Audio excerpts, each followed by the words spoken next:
अस्सलाम वालेकुम and very good morning to all of you dear students. तो आज मैं आपके लिए एक और लेक्चर लेके आ रहा हूं for the class 12th in the play list of the current electricity. जैसा कि आपको पता है कि अभी तक हमने बहुत सारे टॉपिक्स पढ़े रेजिस्टेंस पे, मतलब कि रेजिस्टेंस कैसे निकालते हैं in case of simple circuits, या हमने कॉम्प्लेक्स सर्किट्स भी लिए तो वहां पर रेजिस्टेंस कैसे निकालते हैं, तो वो मेथड्स भी मैंने आपको बता दिए कि सीरीज में होंगे, पैरेलल में होंगे या मिक्सड कॉम्बिनेशन में होंगे। तो क्यूब की रेजिस्टेंस कैसे निकालती है along the face diagonal, along the edge diagonal, along the body diagonal, वो सब वगैरह मैंने कंप्लीट कर चुका हूं मैं। तो मुझे लगता है कि आपने वो सारी वीडियोस देखे होंगे, तो अगर नहीं देखे तो पहले वही देखिएगा, क्योंकि अब जो है अब हम अलग टॉपिक पे आ रहे हैं। तो आज के बाद हम एक और टॉपिक पढ़ेंगे, that will be now called as first. जो हम आज पढ़ेंगे वो है इलेक्ट्रिकल एनर्जी। तो आज से एक और जोन करंट इलेक्ट्रिसिटी का स्टार्ट होगा और इसी से ये इख्तिताम पजीर भी हो जाएगा। मतलब कि ये भी 2-4 दिन तक लग जाएगा, 5-6 दिन भी लग सकते हैं इसको, तो हो जाएगा ये कंप्लीट, मगर न्यूमेरिकल्स करके भी। चलो आज हम एक टॉपिक पढ़ेंगे, उसको बोलते हैं इलेक्ट्रिकल एनर्जी। तो ये इलेक्ट्रिकल एनर्जी का कॉन्सेप्ट क्या है, तो कॉन्सेप्ट ऑफ इलेक्ट्रिकल एनर्जी। तो पहले इस कॉन्सेप्ट को क्लियर करते हैं। Concept of electrical energy, electrical energy यानी कि ये जो इलेक्ट्रिक सर्किट्स में एनर्जी आती है, मोटे मोटे तौर पे जो भी हो रहा है वो तो एनर्जी का कन्वर्जन ही हो रहा है।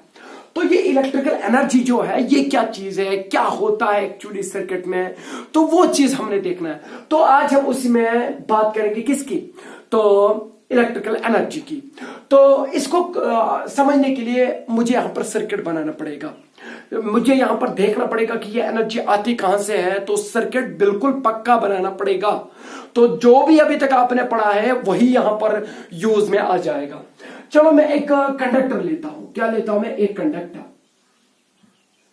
ये मैंने जूम करके एक कंडक्टर लिया है, वायर एक है, ठीक है। आपको पता है कि इस वायर में क्या होते हैं या इस कंडक्टर में क्या होते हैं। यू नो वेरी वेल, इसमें फ्री इलेक्ट्रॉन्स होते हैं और जिनको हम कंडक्शन इलेक्ट्रॉन्स भी बोलते हैं, जो ड्रिफ्ट होते हैं। और उसके बावजूद यहां पर बाउंड इलेक्ट्रॉन्स भी होते हैं which are bound to the nucleus, यानी कि पॉजिटिव लैटिस आयन्स भी होते हैं, एटम्स आर गेटिंग मी, जो फिक्स्ड होते हैं। तो इसका मतलब कि अगर मैं माइक्रोस्कोपिक वर्जन दिखाऊं आपको, तो ये कंडक्टर जो है इसके अंदर जाएंगे, तो ये जो मैं यहां पर ये सर्कल्स बना रहा हूं, ये वो पॉजिटिव लैटिस आयन्स है जो हिलते जुलते नहीं है, जो एक फिक्स्ड रहते हैं, ठीक है। और ये जो मैं यहां पर ये डॉट्स बना रहा हूं, dots, these are the free electron, ये वो इलेक्ट्रॉन्स है जो घूम रहे हैं, आर यू गेटिंग मी। मगर आपको पता है कि in absence of the external electric field, these free electrons, ये जो यहां पर मैं बना रहा हूं फ्री इलेक्ट्रॉन्स, फ्री इलेक्ट्रॉन, और ये जो ये बड़े बड़े है, these are fixed lattice ions, जो पॉजिटिवली चार्जड होते हैं, फिक्स्ड लैटिस आयन जो एक कंडक्टर के होते हैं। तो आपको पता है कि अगर मैंने इस कंडक्टर के थ्रू करंट चलानी है, मैंने करंट लानी है, तो आपने इन फ्री इलेक्ट्रॉन जो यहां पर है, जो ब्लैक डॉट से दिखाए गए हैं, इनको आपने एक पर्टिकुलर डायरेक्शन देनी है। यू नो वेरी वेल कि ये अभी भी मोशन में है, अगर मैं एक्स्ट्रा इलेक्ट्रिक फील्ड भी अप्लाई ना करूं, and but that is totally random. तो net motion along a particular axis या इन अ पर्टिकुलर डायरेक्शन वो जीरो होती है, तो इस वजह से करंट नहीं है। तो अब हमने क्या करना है कि इनको एक पर्टिकुलर डायरेक्शन देनी है। तो आपको पता है कि इन दो एंड्स पे मैंने क्या करनी है, पोटेंशियल डिफरेंस क्रिएट करनी है, क्योंकि आपने पढ़ा तब तक करंट नहीं आ जाएगी जब तक एक कंडक्टर के अक्रॉस पोटेंशियल डिफरेंस ना होगी। क्योंकि आपने रेजिस्टेंस वाली जो सर्किट्स थे वहां पर आपने ये चीज भी देखा है कि अगर हमारे पास दो टर्मिनल्स है मगर उसकी भी वही पोटेंशियल है, दूसरे टर्मिनल की भी सेम पोटेंशियल है, तो उन दो पॉइंट्स को मैं अगर ज्वाइन करूं तो करंट वहां से नहीं जाती है। क्योंकि करंट का फ्लो तभी होता है, चार्ज का फ्लो तभी होता है जब पोटेंशियल डिफरेंस हो। तो पोटेंशियल डिफरेंस का बेस्ट यूज क्या है, कि बेस्ट तरीका क्या है डेवलप करने का या मेंटेन करने का, कि आप यहां पर बैटरी को कनेक्ट कर दो इस कंडक्टर के साथ। चलो ये है हमारा कंडक्टर, एक सेकंड। ये लिख ही नहीं रहा है। चलो ये मेरे पास एक गिवन कंडक्टर है, ठीक है, गिवन कंडक्टर। इसके एंड जो है वो मैं अब एक बैटरी के साथ कनेक्ट करता हूं। तो आज हमने ये अच्छे से जानना है कि व्हाट इज एक्चुअली हैपनिंग। तो ये जो बैटरी है, तो अब मैंने बैटरी यहां पर इस कंडक्टर के अक्रॉस कनेक्ट कर दी। अब आपको पता है कि व्हाट इज एक्चुअली हैपनिंग, जो मैं बार बार बोलता रहा कि ये जो बैटरी है इसके अंदर दो टर्मिनल्स होते हैं, जो दो इलेक्ट्रोड जिनको हम बोलते हैं। अगर उसकी केमिस्ट्री देख रहे हैं तो ये अगर मेरे पास बैटरी है तो इसके दो टर्मिनल्स होते हैं या दो इलेक्ट्रोड्स हम इसमें डिप करते हैं। तो जो अंदर होता है, तो अंदर यहां पर इलेक्ट्रोलाइट होता है, ठीक है, तो अंदर इलेक्ट्रोलाइट होता है अंदर। और ये जो इलेक्ट्रोलाइट होता है ये इन मेटल्स के साथ, ये इन इलेक्ट्रोड्स के साथ कौन सी रिएक्शन कराता है, तो यहां पर रेडॉक्स रिएक्शन होती है। तो एक यहां पर जो कंडक्टर है वो इलेक्ट्रॉन देता है और दूसरा इलेक्ट्रॉन लेता है, मतलब कि एक को रिडक्शन हो रही है और दूसरे को ऑक्सीडेशन हो रही है।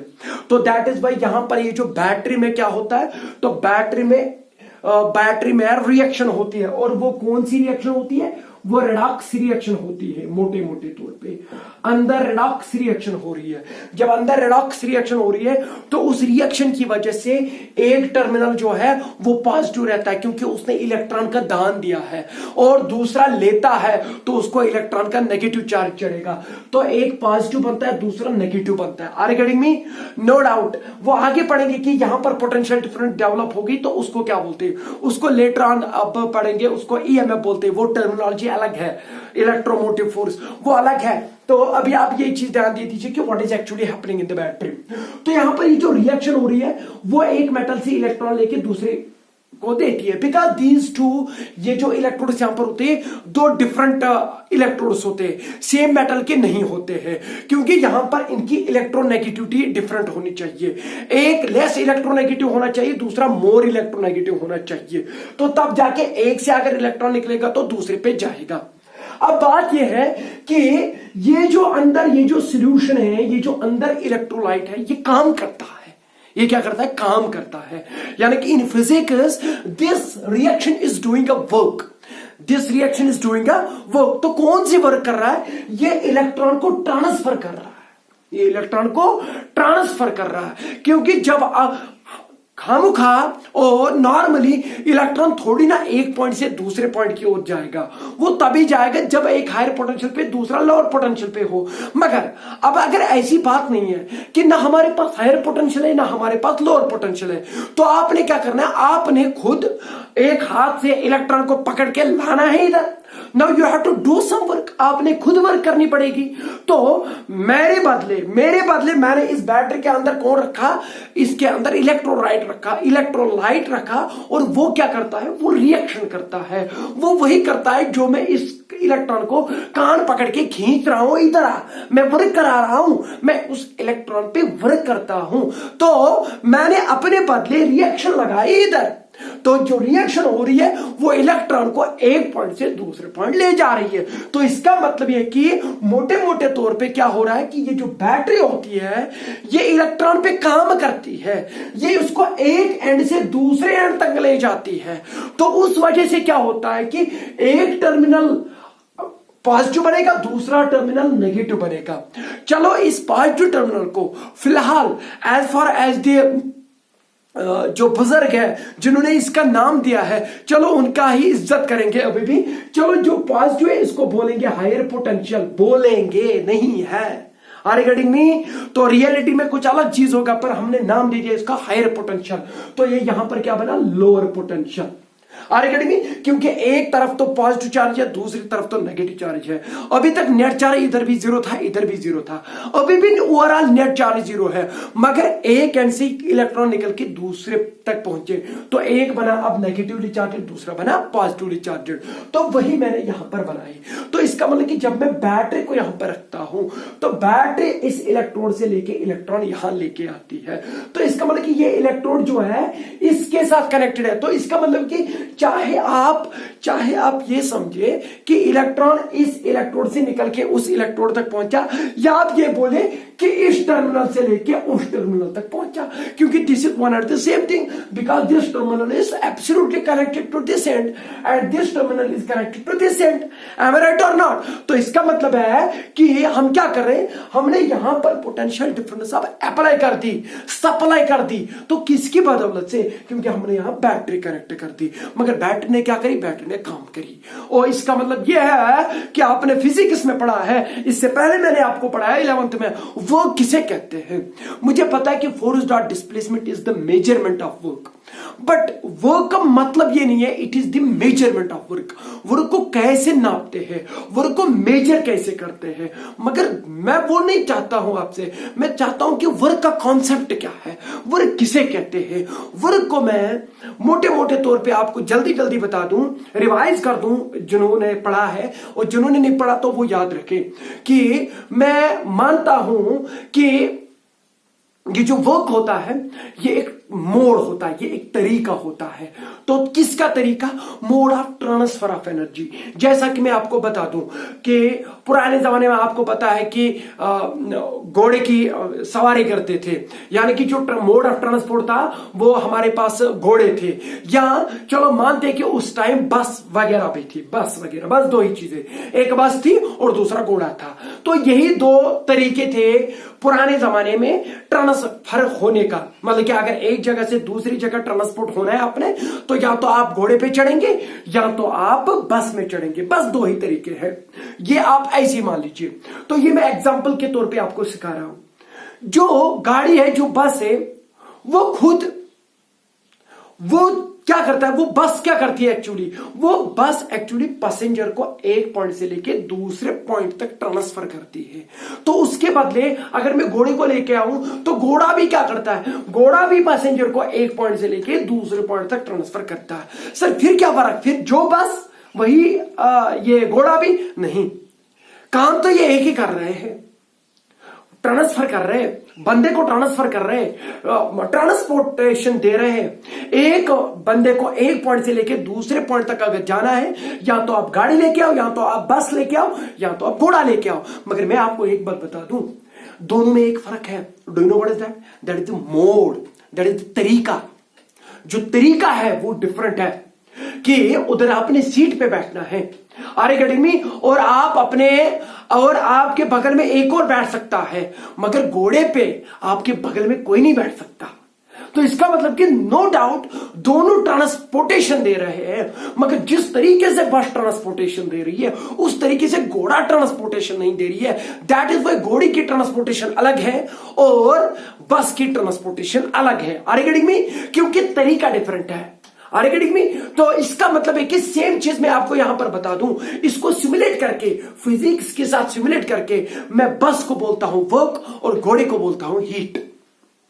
बस को क्या बोलता हूं मैं? वर्क, और घोड़े को क्या बोलता हूं मैं? Heat. Work is not energy and heat is not energy. These two are not energies, these are actually the modes of transfer of energy. तो ये दोनों, चाहे हीट हो चाहे वर्क हो, in physics these are considered as the modes of transfer of energy, क्योंकि ये दोनों एक तरीके हैं, हमारे पास तरीके हैं एनर्जी को ट्रांसफर करने का।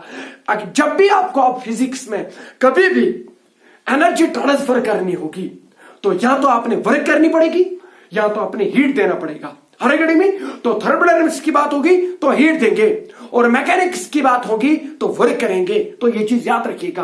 तो दैट इज वाई वर्क का जो यूनिट है वो भी जूल है, because it is not energy, it transports the energy, it transfers the energy. Are you getting me? In the same way जो हीट है, दैट इज ऑल्सो इट्स ऐसा unit is also the joule. Are you getting me? Because it is also the mode of transfer of energy. ये चीज याद रखिएगा कि ये energy नहीं है, ये दोनों एनर्जी नहीं है, ये दोनों एनर्जी को ट्रांसफर करने का तरीका है। तो आप मुझे एक बात बताओ, ये जो बैटरी यहां पर है इसके अंदर क्या हो रही है? केमिकल रिएक्शन, और उस केमिकल रिएक्शन की वजह से क्या हो रहा है? इलेक्ट्रॉन एक पॉइंट से दूसरे पॉइंट तक लिया जा रहा है।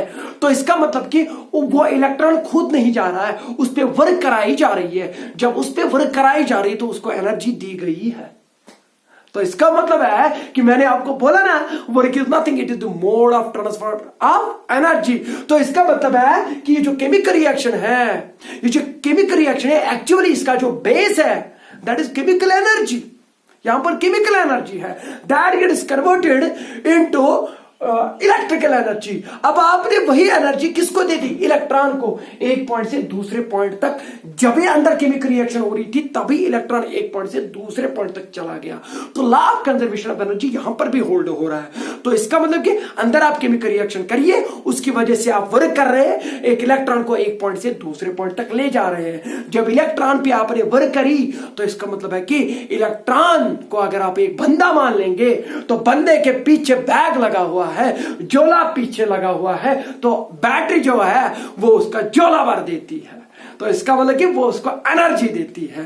तो इलेक्ट्रॉन यहां से यहां खुद नहीं चला गया, इस पे काम करनी पड़ी। तो वो किसने करी? वो रिएक्शन ने करी। उसको सेल रिएक्शन भी बोलते हैं हम। उसको क्या बोलते हैं? Cell reaction. अंदर सेल रिएक्शन की वजह से उसको एनर्जी मिली, उसका जोला भर दिया गया, तो अब वो चला गया तो वह यहां पहुंचा। अब मुझे एक बात बताओ, जितनी एनर्जी अब यहां पे होगी उतनी यहां पे होगी? नहीं, डिफरेंट होगी।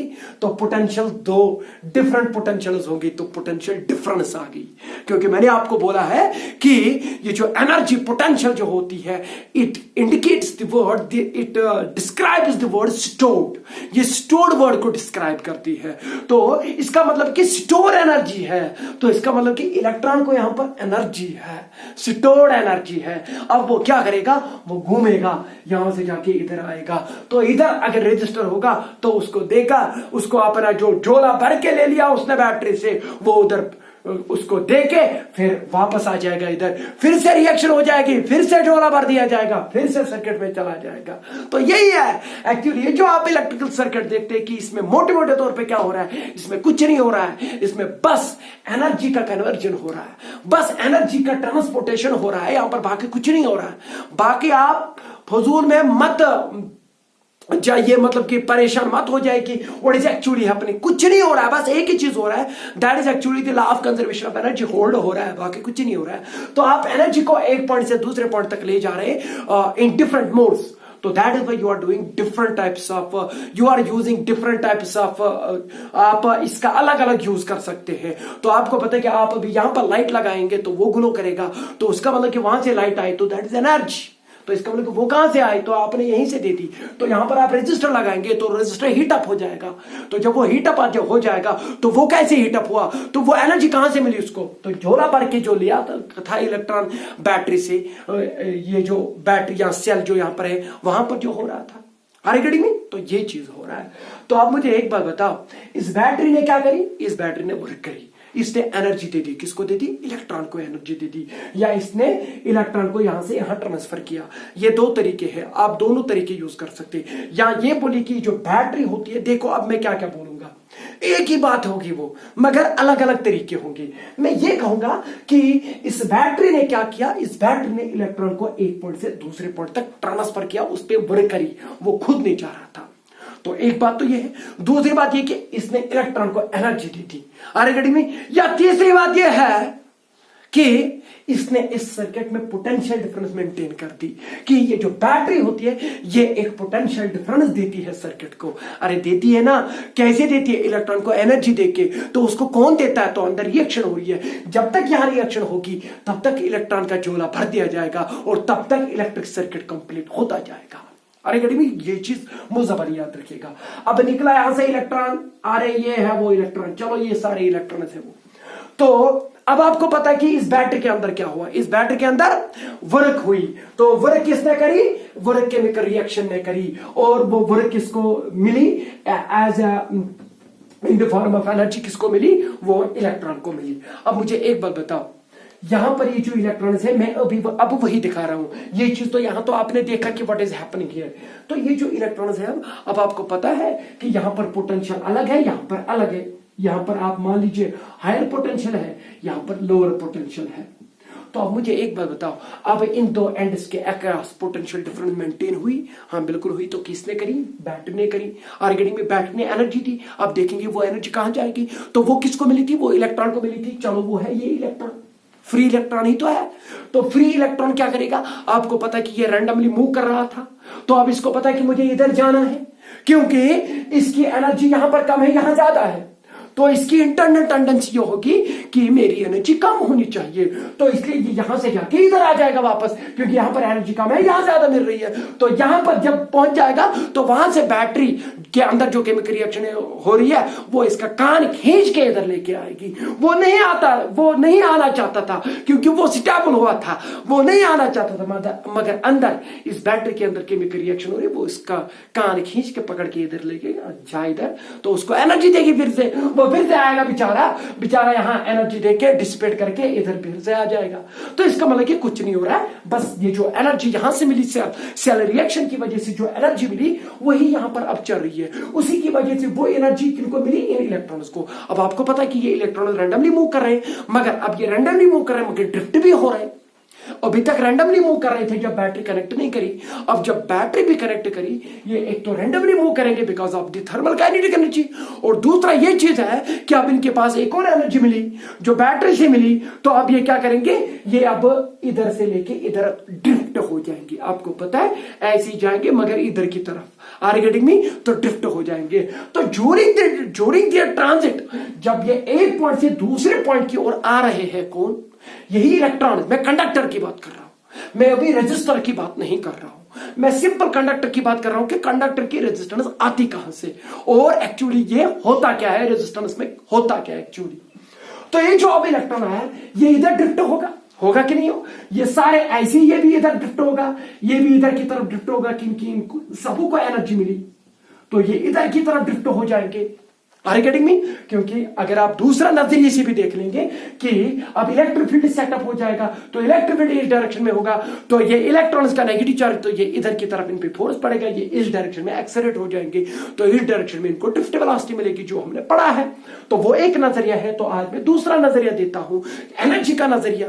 तो अब मुझे एक बात बताइए, इलेक्ट्रॉन्स अब इधर ड्रिफ्ट हो रहे हैं, तो ये इलेक्ट्रॉन आया, तो सामने एक पेड़ खड़ा है, तो इलेक्ट्रॉन टकरा गया इसके साथ। आप बोलेंगे सर ये पेड़ कहां से आया? मैं पेड़ की बात, इन फिक्स्ड लैटिस आयंस की बात कर रहा हूं, इन एटम्स की बात कर रहा हूं। तो आपको पता है कि वो इनसे टकराएगा कि नहीं टकराएगा? तो इसका मतलब कि ये जो इलेक्ट्रॉन यहां से आ रहे हैं वो इनसे कॉन्स्टेंटली और continuously in positive lattice ions या जो एटम्स जो हम नाम देंगे इनको, इनके साथ क्या कर रहे हैं, इनके साथ टकरा रहे हैं कंटिन्यूअसली एंड कॉन्स्टेंटली। कौन? यही इलेक्ट्रॉन्स जो इधर जाना चाहते हैं वो टकरा रहे हैं। ऐसा लग रहा है कि ये जो इलेक्ट्रॉन्स ये अंधे हैं, इनको दिखता ही नहीं है कि कहां जाना है, तो सामने पेड़ लगे हुए तो उनके साथ टकराए जा रहे हैं। तो अब आपको पता है कि एक बंदा आया पेड़ के साथ टकराया, तो what will happen to the पेड़? पेड़ को क्या हो जाएगा? आपको पता है कि पेड़ will vibrate. Are you getting me? Because there is collision. और कोलिजन में क्या होता है, आपने पढ़ा है 11th में, कोलिजन में क्या होता है? कोलिजन में मोमेंटम ट्रांसफर होता है। When the momentum gets changed we say that collision has happened, whether they are in contact or they are not। अगर मेरा मोमेंटम किसी की वजह से चेंज हो गया, चाहे वो मेरे कांटेक्ट में आया या मेरे कांटेक्ट में नहीं है, तो हम ये कह देंगे कि कोलिजन हो गया। अरे गेटिंग मी? तो कोलिजन में होता क्या है, मोमेंटम चेंज होता है। और माशाअल्लाह जब कोलिजन में मोमेंटम चेंज हो जाएगा तो एनर्जी ऑटोमेटिकली चेंज हो जाती है, क्योंकि आपने पढ़ा 11th में काइनेटिक एनर्जी, और आपने ये चीज भी पढ़ा है कि एक बॉडी को अगर मोशन में होगी, अगर एक बॉडी मोशन में होगी तो उसके पास काइनेटिक एनर्जी होगी, अगर एक बॉडी मोशन में होगी तो उसके पास मोमेंटम भी होगा। तो आपने मोमेंटम और काइनेटिक एनर्जी की रिलेशन तो देखी है। तो सेम हैपेंस हियर, जब एक बॉडी का मोमेंटम चेंज हो जाएगा वो कब होता है? जब कोलिजन हो जाए। तो जब ये इलेक्ट्रॉन इस लैटिस आयन के साथ, चलो इसको लेते हैं, इस लैटिस आयन के साथ क्या करेगा? कोलाइड करेगा। तो जब ये कोलाइड करेगा, what get change? Actually momentum get change. तो क्या चेंज हुआ? मोमेंटम चेंज हुआ। तो जब मोमेंटम चेंज हुआ तो एनर्जी भी चेंज हुई। तो इसका मतलब कि इस इलेक्ट्रॉन के पास जो एनर्जी थी वो इसने थोड़ी बहुत किसको दे दी? इस लैटिस आयन को, because this lattice ion got vibrated now. ये जो लैटिस आयन अब होते हैं तो ये वाइब्रेट होते हैं उधर ही, क्योंकि इनके साथ कॉन्स्टेंटली और कंटिन्यूसली कौन टकरा रहे हैं? तो इलेक्ट्रॉन तो खाली नहीं है, उनका झोला तो भर के है, तो उनको झोला तो यहां पे, उनका झोला यहां पर दिया गया था, तो वो इनके साथ कोलाइड कर रहे हैं। तो अब मुझे एक बात बताओ, उस कोलिजन की वजह से इनका मोमेंटम चेंज हुआ, तो जब मोमेंटम चेंज होता तो एनर्जी मिलती है इनको, तो एनर्जी मिलती है इनको। आप बोलेंगे सर मोमेंटम ट्रांसफर होने से एनर्जी मिलती है? बिल्कुल मिलती है। आपने देखा होगा कि अगर यहां पर एक गाड़ी कोई रुकी हुई है, तो पीछे से एक गाड़ी आई, वो मोशन में है, तो इसके साथ टकरा गई, तो कोलिजन हुआ कि नहीं हुआ? अब मुझे एक बार बताओ, उस गाड़ी को मारो गोली, इस गाड़ी को देख लो जो अभी तक स्टैटिक थी, ये मोशन में आई कि नहीं आई? इसका मोमेंटम आया कि नहीं आया? मोमेंटम चेंज हुआ तो इसका मतलब कोलिजन हुआ था, तो कोलिजन तो हुआ ही था। तो जब उसने उसके साथ टकराया तो उस गाड़ी को मोमेंटम चेंज हुआ। बट अब मुझे एक बार बता, क्या वो गाड़ी जो अभी तक रेस्ट में थी, जिसके साथ उसने टकराया, क्या वो मोशन में आई? बिल्कुल मोशन में आई। तो एनर्जी कहां से आई? अरे गडिंग में, तो मोशन के साथ जो भी एनर्जी होता है उसको काइनेटिक एनर्जी बोलते हैं। तो इसका मतलब है कि इसका मोमेंटम गेट्स चेंज, जब इसका मोमेंटम चेंज होता है तो उसमें एनर्जी मिलती है, तो काइनेटिक एनर्जी गेट्स चेंज। अरे गडिंग में, इसकी काइनेटिक एनर्जी चेंज हुई है, तो बहुत अच्छा। तो सेम हैपन्स हियर, जब यहां से इलेक्ट्रॉन आया, ये मान लो ये वही गाड़ी स्टैटिक में है, स्टैटिक गाड़ी है, तो यहां से एक मारुति आई, मारुति दे दनादन आई और इसके साथ टकराई, तो जब इसके साथ टकराई तो इसका मोमेंटम चेंज हुआ, जब इसका मोमेंटम चेंज हुआ तो एनर्जी मिली इसको, इसकी एनर्जी बढ़ गई, क्योंकि ये अब मोशन में आई, थोड़ी बहुत वाइब्रेट करेगी, आगे जाएगी थोड़ी बहुत। क्यों? क्योंकि इसने थोड़ी एनर्जी इसको दे दी, ऐसी ये कंटिन्यूसली इनको दे रहा है। तो इसका मतलब कि ये जो एनर्जी दे रहा है, ये इसको किसने दी थी? इधर मिली थी। तो this energy got transferred to what? This energy got transferred to these lattice ions. ये लैटिसाइनस को मिलती है और वो क्या कर रहे हैं? वाइब्रेट। और आपको पता है कि दैट इज वाई ये जो वाइब्रेशन से, ये जो वाइब्रेट कर रहे हैं यहां पर, ये कौन? लैटिसाइनस, उसकी वजह से ये हीट अप हो जाते हैं। आप बोलेंगे कैसे? क्योंकि जब भी वाइब्रेशन होती है या दो पार्टिकल उसको कोलाइड करेंगे, तो आप ये चीज भी देखोगे कि वहां पर हीट डिसिपेट होती है, एनर्जी डिसिपेट हो रही है। तो आप ऐसा करिएगा, तो यहां पर फ्रिक्शन हो रही है, तो कोलिजन भी हो रहा है, तो यहां पर भी एनर्जी डिसिपेट हो रही है इन the form of the heat. में तो बहुत अच्छा। तो यहां पर ये जो एनर्जी अब डिसिपेट हो जाएगी इन द फॉर्म ऑफ हीट, तो उस एनर्जी को बोलते हैं इलेक्ट्रिकल एनर्जी। और वो कितनी होगी? जितनी यहां पर मिली थी इनको, तो वो सारी की सारी इनके साथ टकरा के ये इन सबको मिलेगी, इन सबको मिलेगी। और झोला खाली हो गया तो यहां पहुंच गया, तो झोला तो अब इनके पास तो एनर्जी है ही नहीं, इन इलेक्ट्रॉन्स के पास, इनको अभी तक बैटरी ने दी थी, तो वो यहां पर इन्होंने इसको कंज्यूम किया। तो कंज्यूम भी कैसे किया? इन्होंने पॉजिटिव लैटिस आयंस के साथ कोलिजन किया, और कोलिजन की वजह से एनर्जी डिसिपेट हो गई, जाया हो गई in the form of heat, and that heat और that energy is called electrical energy. और this is the actual concept of the electrical energy. ये इलेक्ट्रिकल एनर्जी आती कहां से? तो बैटरी से आती है, और देखिए कहां पर यूज हो गई। अब क्या करते हैं हम? अब इसके बदले हम फिलामेंट लगाते हैं, यहां पर कोई रेजिस्टर लगाते हैं, तो वहां पर इलेक्ट्रॉन वाइब्रेट कर रहे हैं, तो वहां से इलेक्ट्रॉन जा रहे हैं, तो सर्किट कंप्लीट हो गया, वो हीट अप हो जाएगा, तो उसका यूज हम करते हैं, तो फिलामेंट ग्लो करता है। तो ये चीजें करते हैं हम। तो इसका मतलब है कि मोटे मोटे तौर पे कुछ नहीं हो रहा है, तो यहां पर क्या हो रहा है? एनर्जी का ट्रांसफर हो रहा है, अदला बदली हो रही है। तो ये जो अब एनर्जी इन एटम्स को मिली या लैटिस आयंस को मिली, जो वाइब्रेट कर रहे, जो हीट अप हो रहे, तो that energy is called what? That energy is called electrical energy. और ये भी अब समझ में आया कि ये अभी तक नहीं कर रहे थे, क्योंकि अभी तक नहीं ये ड्रिफ्ट हो रहे थे इधर की ओर। अब ड्रिफ्ट हो रहे हैं तो ज्यादा ज्यादा कंटिन्यूसली और कब तक ये मिलेंगे, कब तक ये इनको एनर्जी देंगे? जब तक करंट होगी यहां पर, और जब तक करंट होगी इस सर्किट में। और कब तक करंट होगी इस सर्किट में? जब तक अंदर केमिकल रिएक्शन हो रही है, और जब तक आप बैटरी कनेक्ट कर चुके हैं। तो बैटरी कनेक्ट कर दो, केमिकल रिएक्शन जब तक हो जाएगी तब तक ये इसको इलेक्ट्रॉन्स यहां पर डिसिपेट करेंगे एनर्जी, और बाय द कोलिजन और with the fixed lattice ions in the form of the heat. Are you getting me? तो ये टाइम पे डिपेंड करता है, कितने टाइम तक ये बैटरी यहां पर रहेगी, कितने टाइम तक अंदर केमिकल रिएक्शन होती रहेगी, कितने टाइम तक यहां एनर्जी मिलती रहेगी, उतने टाइम तक यहां पर एनर्जी डिसिपेट हो जाएगी, and that is called electrical energy. अब इसकी ये था इसका कॉन्सेप्ट, ये इलेक्ट्रिकल एनर्जी होती क्या है, कहां से आती है। अब इसकी एक्सप्रेशन निकालते हैं कि ये इलेक्ट्रिकल एनर्जी किसके बराबर होती है। चलो हम इसी सर्किट को फिर से लेंगे, और अब यहां पर हम इसकी एक्सप्रेशन निकालते हैं कि ये इलेक्ट्रिकल एनर्जी किसके बराबर होती है। मगर आपको पता है कि ये जो इलेक्ट्रिकल एनर्जी है, इट इज द मोटे मोटे तौर पे it is what, it is the work done by the battery in transferring electron from one terminal to another terminal. Are you getting me? बहुत अच्छा, क्योंकि वहीं पे वर्क करी थी, वहीं पे उसने एनर्जी सप्लाई करी थी, mode of transfer of energy, इसने एनर्जी को ट्रांसफर किया था और वही आपको मिल रही इन the form of electrical energy. अब मैं क्या करता हूं, इस सर्किट को अब जूम आउट करते हैं। तो यही मेरे पास कंडक्टर और इसके साथ मैंने कनेक्ट कर दी बैटरी, ठीक है। तो बहुत अच्छा, अब जब बैटरी कनेक्ट कर दी तो इसकी कुछ पोटेंशियल डिफरेंस होगी, क्योंकि यहां पर रिएक्शन हो रही है। तो एक पॉइंट दूसरे टर्मिनल के अलग अलग एनर्जी होगी, तो अलग अलग पोटेंशियल पे होंगे, तो पोटेंशियल डिफरेंस है। Suppose let that potential difference is V, और जब पोटेंशियल डिफरेंस आई, जो इस कंडक्टर में, जो इस सर्किट में फ्री इलेक्ट्रॉन्स है, वो चलेंगे कि नहीं चलेंगे? चलो, वो जब चले तो करंट डेवलप हुई, आई कितने करंट आए और कितने टाइम तक ये चली?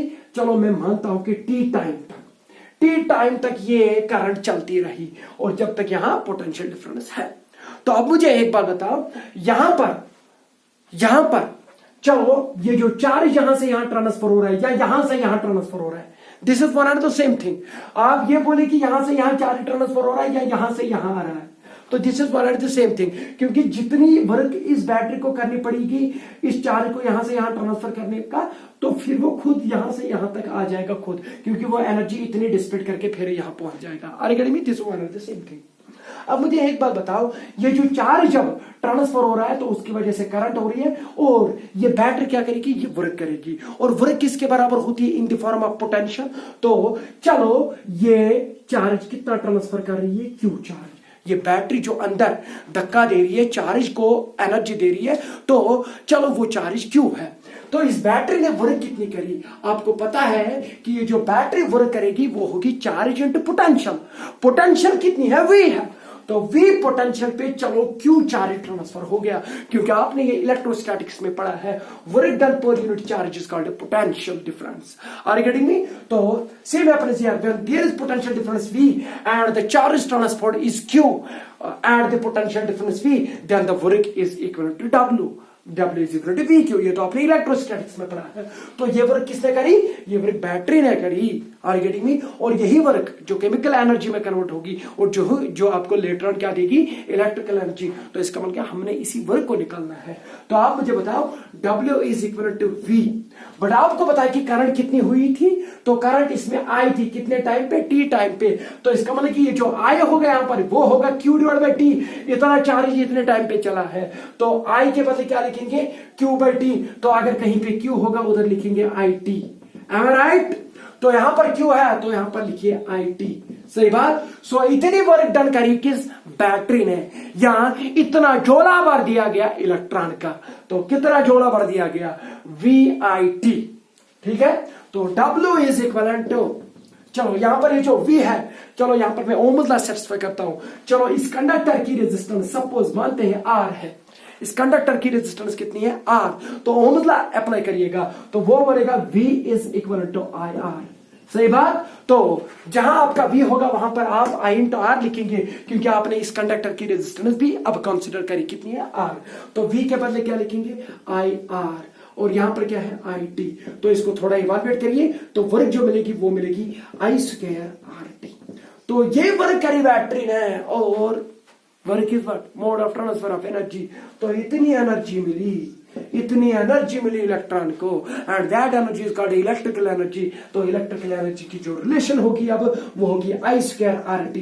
तो जो मैंने पहले बोला था कि जितनी वर्क ये बैटरी करेगा हमने वही निकालना है, क्योंकि मोटे मोटे तौर पे वही तो इलेक्ट्रिकल एनर्जी है, क्योंकि वही एनर्जी यहां डिसिपेट हो रही है। ठीक है, तो कितने टाइम तक डिसिपेट हो रही है? T टाइम तक डिसिपेट हो रही है। तो इसका मतलब ये कि एनर्जी, केमिकल रिएक्शन कितनी देर तक हो जाएगी उतनी देर तक एनर्जी भी मिलती रहेगी। तो इसका मतलब कि ये टाइम पे डिपेंड करता है। Are you getting me? तो एनर्जी कितनी मिली? I square RT। तो ये चीज याद रखिएगा, ये रिलेशन। अगर आपको I में नहीं निकालना है, आपको V में निकालना है, तो आपको पता है कि I is equal to V by R। तो यहां से ओम्स लॉ से तो ये बनेगी हमारी रिलेशन एनर्जी का। ये जो इलेक्ट्रिकल एनर्जी किसके बराबर होती है, आई स्क्वायर आर टी। मुंह जबानी याद रखिए। तो आई के बदले हम वी बाय आर भी लिख सकते हैं, तो आई स्क्वायर के बदले क्या लिखेंगे, V square by R square. तो लिख लीजिए V square by R square into R T. एक आर और एक आर गया तो एनर्जी आपको एक और फार्मूला में आ गई, V square T by R. आगे करेंगे, इसका यूनिट जो होगा वो जूल होगा जब आप ऐसा सिस्टम फॉलो करेंगे। तो इसका मतलब कि इलेक्ट्रिकल एनर्जी या ये जो डिसिपेट एनर्जी हो रही है, तो कितनी हो रही है सर्किट में एनर्जी डिसिपेट, आई स्क्वायर आर टी। वो डिपेंड करता है कि आपने कितने देर तक बैटरी को लगा के रखा है। तो आई स्क्वायर आर टी और V square T by R, V square T by R. आपकी मर्जी, अगर आपको वी दिया गया होगा तो ये वाली लिखिएगा, अगर आई दिया गया होगा तो ये वाली रिलेशन लिखिएगा, आई स्क्वायर आर टी और V square R, V square T by R. अब ये इसका आंसर जो है वो जूल्स में है। तो कभी कभार इसका आंसर जो होता है वो होता है कैलोरीज में भी। किसमें, कैलोरीज में भी, क्योंकि एनर्जी का एक और यूनिट है कैलोरी। तो आपको पता है कि उस टाइम 4.2 से डिवाइड करना पड़ेगा, क्योंकि आपको पता है कि एक कैलोरी होता है 4.2 जूल्स। तो एक जूल हो गया 1 डिवाइड बाय 4.2 कैलोरीज। तो यू जो होगा ये आपको आई स्क्वायर आर टी ही मिलेगा, मगर अगर 4.2 से डिवाइड करेंगे तो फिर कैलोरीज में मिलेगा। तो यू जो है V square T by R मिला जूल्स में, अगर 4.2 से डिवाइड करोगे तो कैलोरीज में मिलेगा। तो ये चीज याद रखिएगा। अब एक और चीज है दैट इज कॉल्ड पावर। तो मुझे लगता है कि वीडियो भी as far as the guidelines are concern, तो हमारा वीडियो यहीं तक होना चाहिए। चलो, यहां पर एक और फैंसी टर्म है, उसको बोलते हैं इलेक्ट्रिक पावर। तो इंशाल्लाह वो कल बात करेंगे उस पे। तो आज के लिए मुझे लगता है कि इलेक्ट्रिकल एनर्जी का कॉन्सेप्ट जो था, मुझे लगा कि ये आपके दिमाग में चमका होगा। तो अगर आपको इसमें कहीं पे कंफ्यूजन होगा तो मुझे बता दीजिएगा। और भी इस पे पढ़ना है, आगे बहुत सारा पढ़ना है। बैटरी के टर्मिनल पोटेंशियल डिफरेंस पढ़नी है, ईएमएफ पढ़ना है, इंटरनल रेजिस्टेंस पढ़नी है। ये जो सर्किट, ये जो बैटरी है, इसके अंदर भी कुछ रेजिस्टेंस मिलेगी इलेक्ट्रोलाइट के अंदर। तो जो इलेक्ट्रॉन है उसको भी थोड़ी दिक्कत आती होगी एक टर्मिनल से लेके दूसरे टर्मिनल तक पहुंचने में, तो उसको इंटरनल रेजिस्टेंस बोलते हैं। तो वो चीज सारे निकालना वो आगे पढ़ेंगे, तो उसके साथ ही ये पूरा चैप्टर क्लियर हो जाएगा। मुझे लगता है आज के लिए इतना काफी। थैंक यू, शुक्रिया। मगर इससे पहले आप एक काम करिएगा, इस इलेक्ट्रिकल एनर्जी पे न्यूमेरिकल्स करिएगा खुद। तो मैं भी क्वेश्चन दूंगा, मैं आज ही आपको व्हाट्सएप पे इसके नोटिस भी भेज दूंगा और न्यूमेरिकल्स भी भेज दूंगा। मगर न्यूमेरिकल जो भेज दूंगा मैं, उसके सोल्यूशन नहीं भेज दूंगा, आप सोल्यूशन निकालना उनका। किसी का नहीं आएगा क्योंकि आपने अभी पावर नहीं पढ़ा है। अगर किसी को पावर का कॉन्सेप्ट है, at which rate the work is done या at which rate the energy is getting dissipated, तो वो भी कर ले। मगर अगर नहीं किया तो मैं बाद में सोल्यूशन भी सेंड करूंगा। तो मुझे लगता है आज के लिए इतना काफी। थैंक यू, शुक्रिया।